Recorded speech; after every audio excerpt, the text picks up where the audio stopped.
एकात्मता नाही रे, एकात्मता म्हणजे आपण सगळे कसं एकत्र राहतो तसं. राष्ट्रीय एकात्मता म्हणजे काय?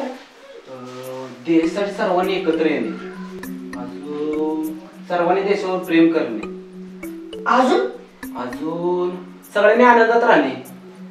पण तुम्हाला कशाला पाहिजे र? काय नाही बघा, आपलं सहज विचारलं.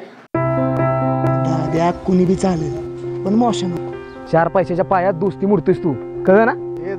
जा चल निघ तू पण. याला म्हणलं आपल्याच गावातली माणसं आहे ती म्हणून ठरावाला बोलवावी, तर ही आमच्यावरच उलटे घ्यामा करायला लागले ते. तिथनं पुढं बोलवावं का नाही तुम्हाला?